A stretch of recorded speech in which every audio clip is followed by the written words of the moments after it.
Assalamualaikum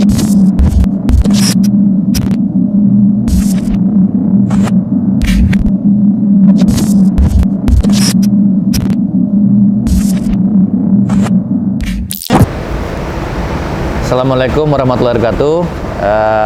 Nama saya Muhammad Triangga, biasa dipanggil Angga.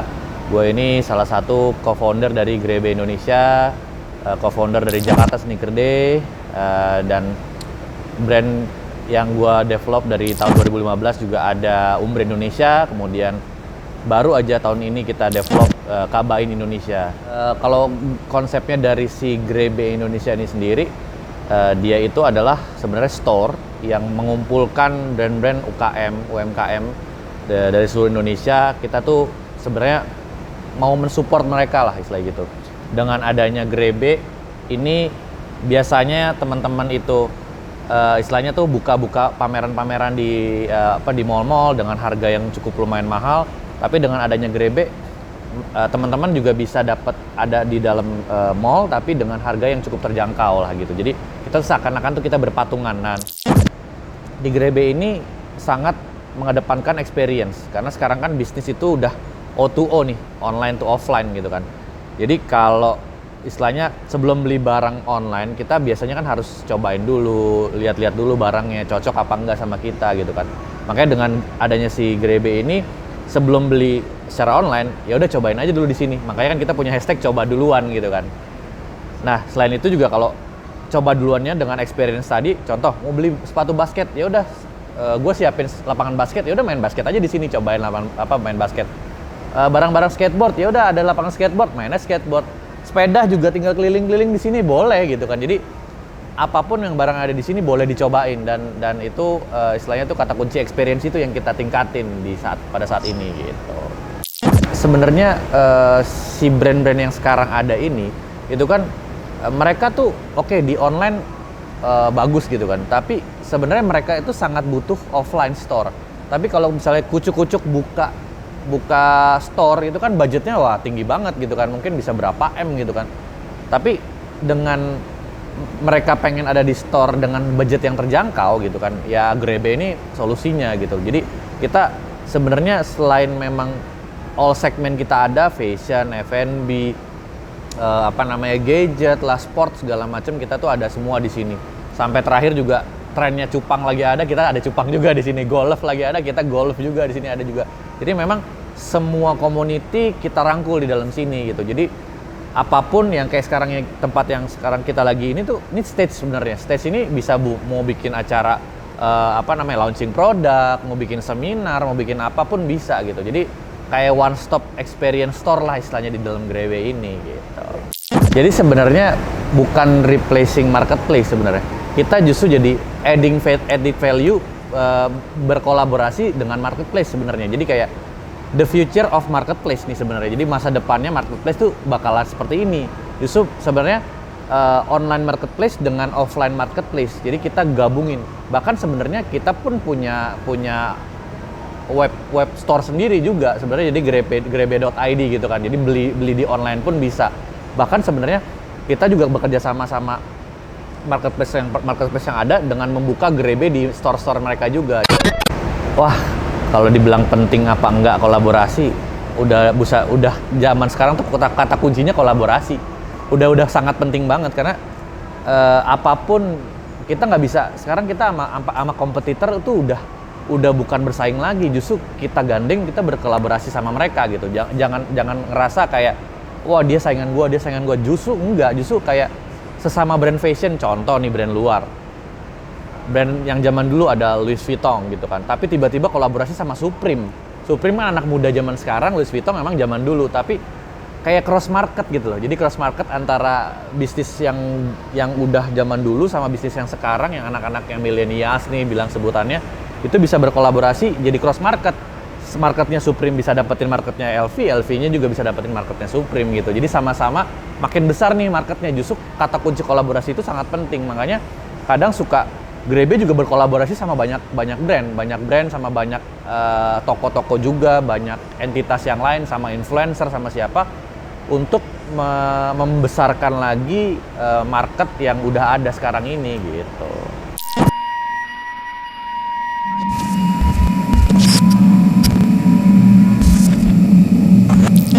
Nah, jadi sebenarnya kan kalau IP itu kan intellectual property kan. Jadi si IP ini sendiri dia bisa dikembangin kemana-mana. Justru yang di brandingin atau yang dikuatkan dari sisi brand, misalnya contoh brand Grebe-nya nih, brand Grebe-nya yang kita kuatkan untuk bisa kemana-mana, bisa berkolaborasi sama siapa, bisa membuat sesuatu apa. Yang nantinya si Grebe ini justru malah bisa lebih berkembang lagi. Kayak contoh sekarang nih, si Grebe ini nggak cuman berkutit di dunia retail doang, tapi justru kita malah membantu. Kayak contoh gini, kita keluar satu divisi lagi baru yang namanya Grebe Kreatif. Grebe Kreatif itu gunanya untuk membantu teman-teman brand gitu untuk kita bantu bikinin campaign-nya. Jadi kayak semacam creative agency gitu loh. Tapi gara-gara emang kita ini sudah kuat di link komunitas, di link influencer dan segala macam, itu jadinya yang mereka butuh saling mutualisme gitu loh. Nah, jadinya si brandnya Grebe ini justru jadi IP yang jadi berharga gitu. Jadi kayak bisa kemana-mana gitu loh, kayak gitu. Jadi brandingnya lebih kuat.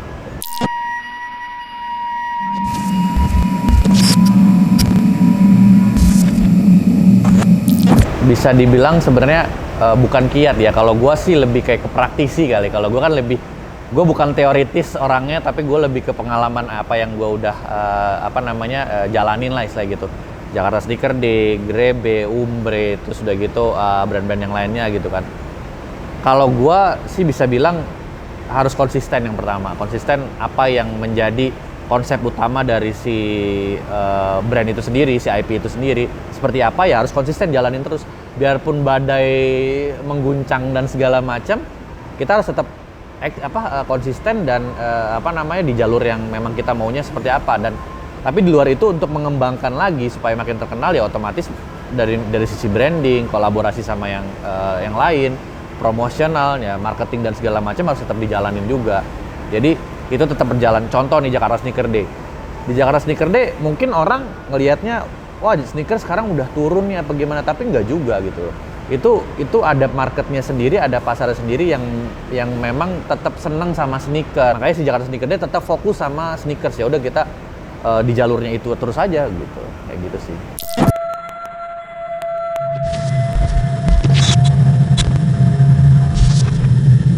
Ya kalau gue ngelihatnya movement itu sebenarnya gini, sebagai cara kita untuk kayak semacam mempengaruhi customer ya untuk membeli barang kita lah istilah gitu ya. Nah gue kadang ini belakangan ini gue lebih seneng nyebutnya tuh FOMO, fear of missing out. FOMO, fear of missing out gitu kan.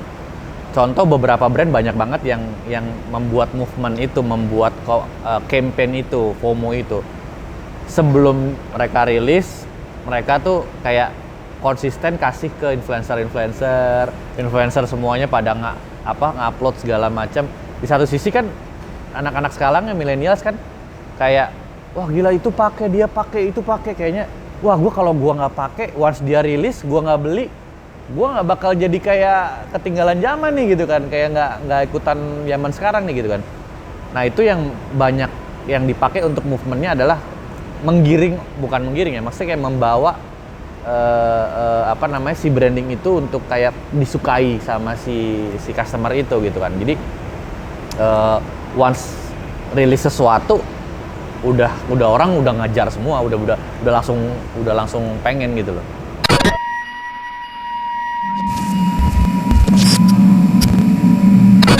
Jadi sebenarnya digital pada saat sekarang ini itu udah mau nggak mau bisa dibilang keharusan gitu loh. Maksudnya kayak udah nggak bisa nggak pakai digital, udah semuanya harus udah serba digital. Dari mulai kita harus punya Instagram, punya akun media sosial, ngerti Google, ngerti cara jualan minimal di WhatsApp kita jualan gitu kan. Abis itu di marketplace kita jualan gitu loh.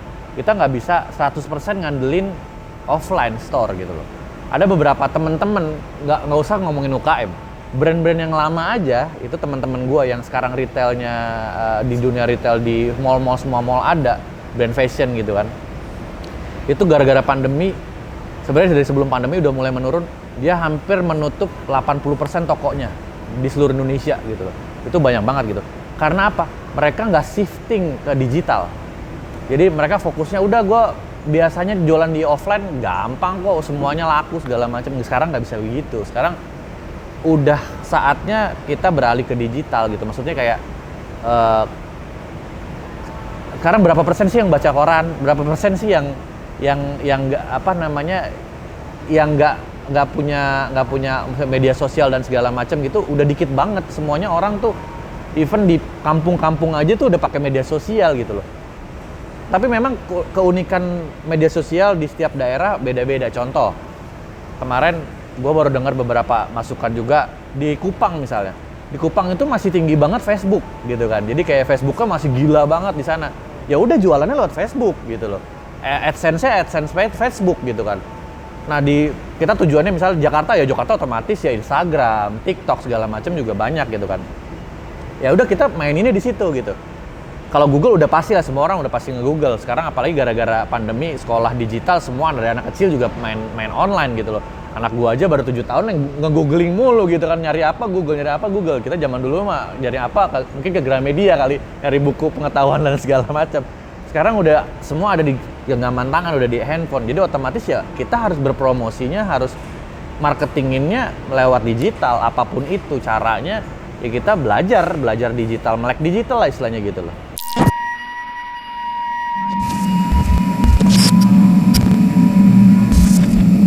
Gini, aset di digital bagus itu step berikutnya lah. Jadi kalau menurut gua untuk kayak teman-teman yang baru memulai digital dengan cara apapun yang dia bisa itu dulu gitu nggak masalah gitu. Maksudnya kayak kita mulai aja dulu.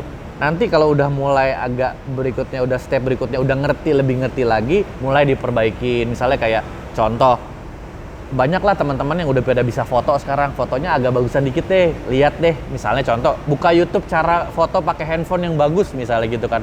Mulai dari situ, nanti kita upload ke media sosialnya kayak begitu, diperbagus. Tapi untuk seenggaknya tuh banyak orang yang gak mau mulai dulu karena takut, wah bakal repot nih gimana.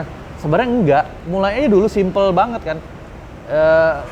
Karena kalau gue sebagai pebisnis gitu ya, kalau gue takut mau mulai sih dari kapan tahu gue nggak bakal bisa berjalan gitu. Makanya maksud gue once lu udah terjun di dunia bisnis, di dunia ya bisnis lah, maksudnya entrepreneur dan segala macam, lu harus coba semuanya gitu. Jangan takut ini, takut itu gitu, kayak gitu sih.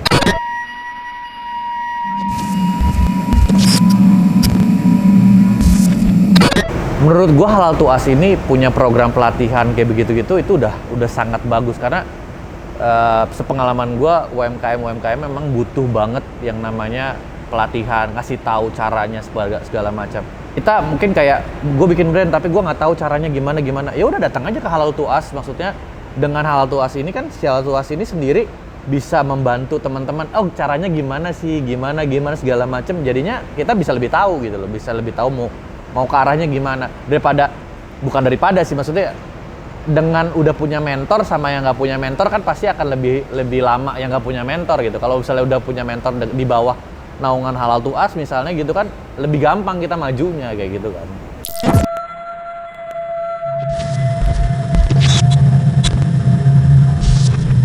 Ya, Grebe itu kan merangkul semua komunitas dan merangkul apa yang sekarang lagi istilahnya tuh, kalau sekarang tuh lagi hype lagi ya gitu kan, bilangnya kayak gitu. Dan salah satunya sebenarnya yang nanti kita akan berkolaborasi nih antara Grebe dan Halal to Us. Kita bikin pojok halal atau apalah nanti kita sebutnya dengan Halal to Us area gitu kan. Halal to Us area dengan orang jadi tahu nih, oh ternyata makanan halal tuh kayak begini, yang berbau halal dan segala macam kayak gini. Orang diedukasi.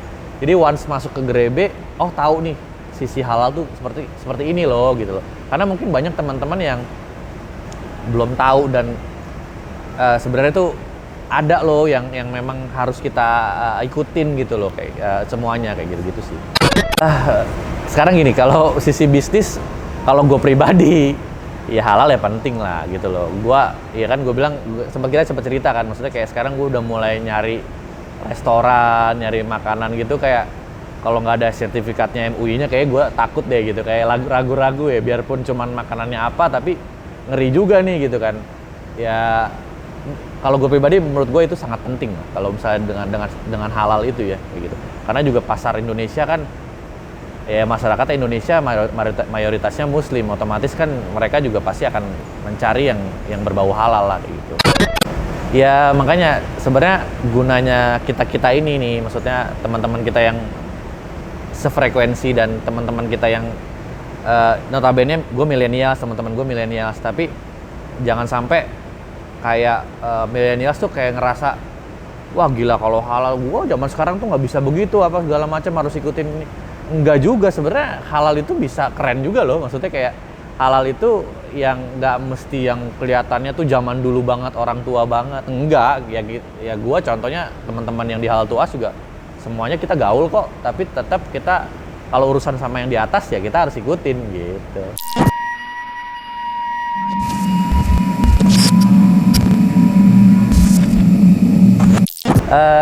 Sekarang gini, kalau ya gua sih balik lagi, jadi teman-teman mungkin ada yang nonton ini mungkin ada yang non muslim juga, ada yang muslim juga gitu ya. Kalau gue pribadi kan gue lebih lihatnya adalah lebih ke muslim gitu kan.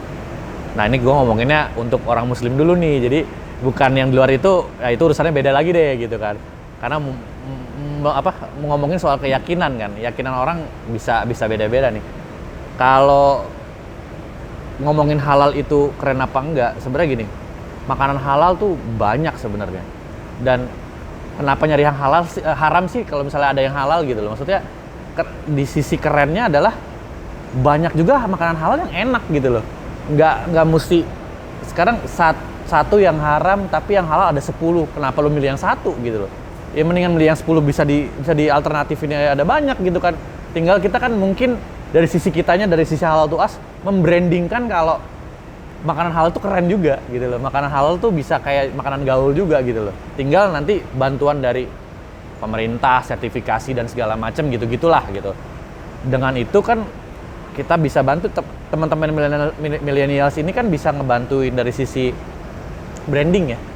Karena mungkin makanan-makanan yang bukan halal brandingnya bagus. Makanan halal belum terbranding dengan bagus. Once makanan halal di branding dengan bagus, mungkin juga orang pasti bakal nyariin juga gitu.